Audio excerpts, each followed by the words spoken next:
Thanks, Yasser. And next up we have Jim Wolfreys. He's the president of the UCU at King's College London, where we actually hosted the first Students Not Suspects event last year. It's written widely on the politics of racism and fascism in France, and is the author of the forthcoming book, The Republic in Islamophobia, The Rise of Respectable Racism.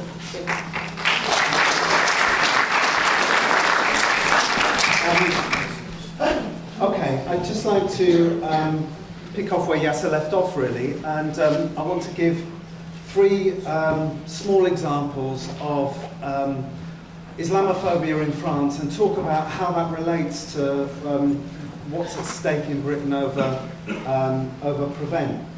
So in the autumn of 2014, there was a performance of La Traviata at the Bastille Opera. And during the first act, a number of members of the choir noticed that there was a woman wearing a niqab close to the front of close to the stage. So when they came off at the interval, they said, "We're not going back on stage until this woman is removed from the auditorium." So, so there was a woman who was on holiday from the Gulf. She didn't know about the law that had been that came into force in 2011 that banned, didn't specifically ban the niqab. What it banned was covering the face in public. So there'd been months and months of debate about the niqab and the burqa. And then when the law was enacted, it was about covering the face. So in theory, there were special fines for people who forced other people to cover their face.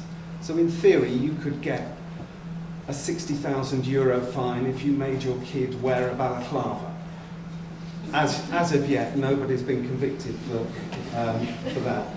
So the woman was ejected, left the opera, and the opera carried on.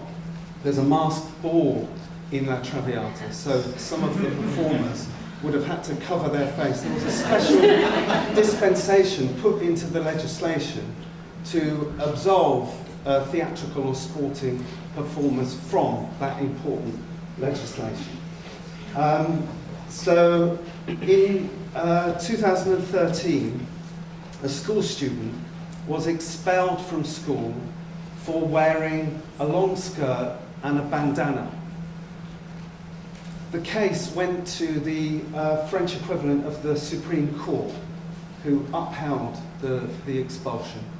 And the reason for this was that under the terms of the 2004 law that Yasser mentioned, that it banned manifest or visible religious symbols. So it followed years of debate about the hijab in schools.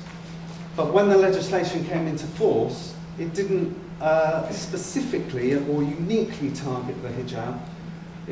Turbans, kippahs, large crucifixes also came under the terms of the legislation. But because this bandana and this long skirt were construed by others as having a religious connotation, in other words, a Muslim student was trying to get round the legislation by covering her hair or wearing a long skirt, she was expelled from the school.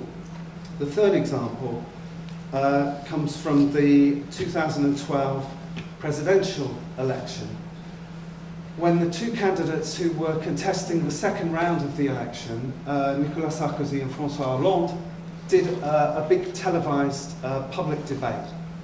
And during the course of this debate, the issue of separate swimming pool hours for women came up in a national debate for the presidential election, because at a school in Lille, a municipal swimming pool in Lille, a group of women, obese women, had asked for a separate aquagym class because they felt embarrassed. They were people were making fun of them and so on. So they asked for a special separate class that was granted to them.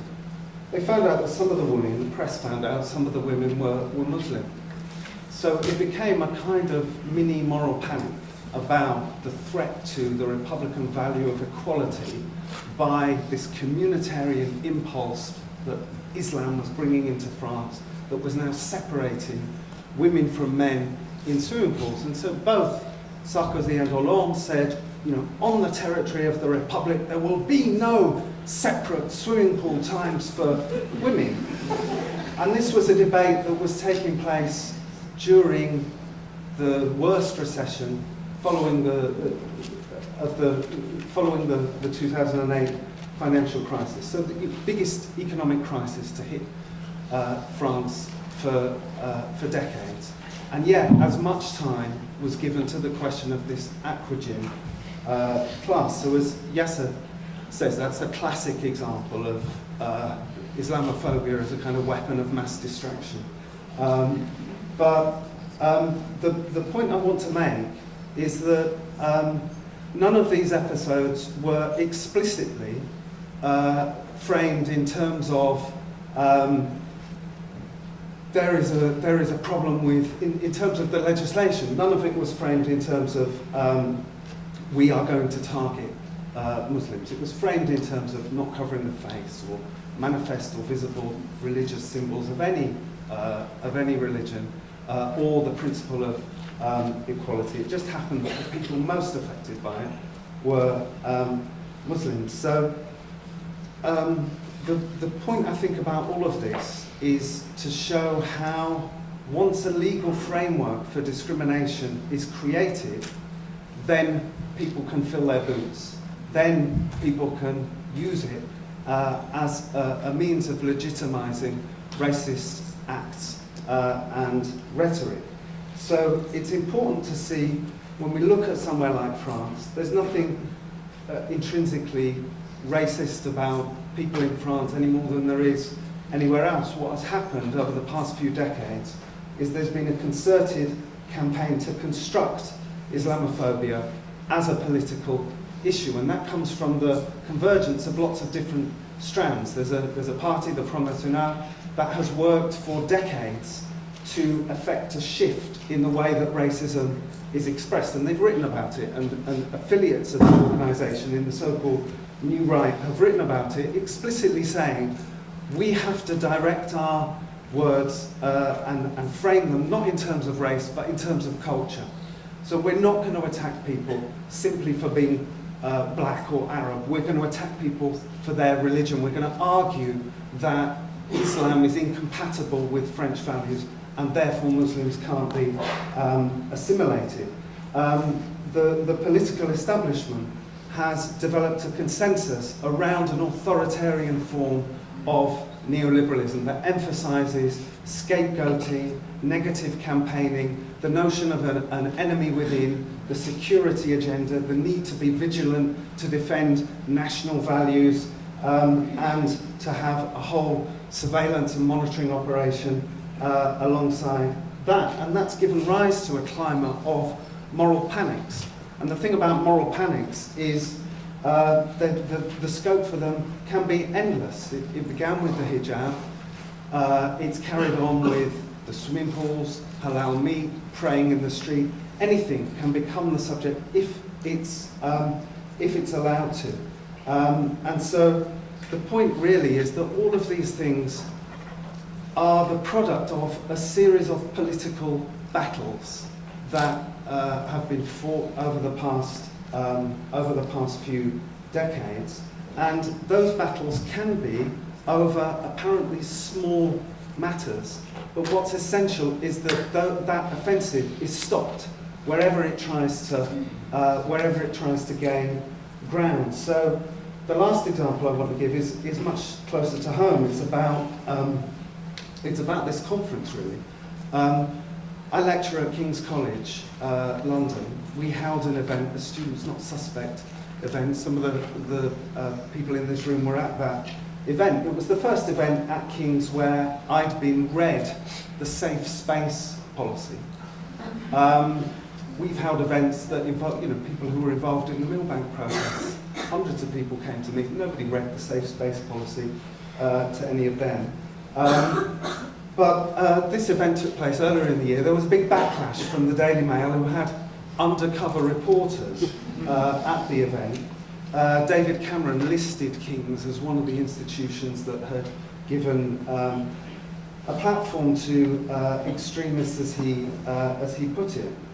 This event should have been held at King's, and the institution, we asked for it to be held at King's, and the institution said no, because the reality is they were allowing their agenda over who speaks in a university to be set by David Cameron and the Daily Mail. They claimed it was about security. There wouldn't be enough security. So I don't think any of those managers who made that decision would consider themselves as pandering to racism, nor do I think any of them believed it was an issue about security. It was an issue about complying to an agenda that had been set from above and demanded compliance from institutions, and that's the insidious way that it works. Nobody thinks they're being racist, but policies of discrimination come into play that way, and that means we have to have our own form of vigilance against that kind of thing. We'll publicly condemn and get as many signatures and people to mobilise against what's happening there, and make sure it's much, much more difficult for them to do it again at King's. But it's something that, going away from the conference, we need to think about. Is we can have policies and statements against this kind of thing, but they manifest themselves in very concrete and very insidious ways that need a degree of thought and unity if we're to confront them and avoid the kind of escalation that we've seen in France.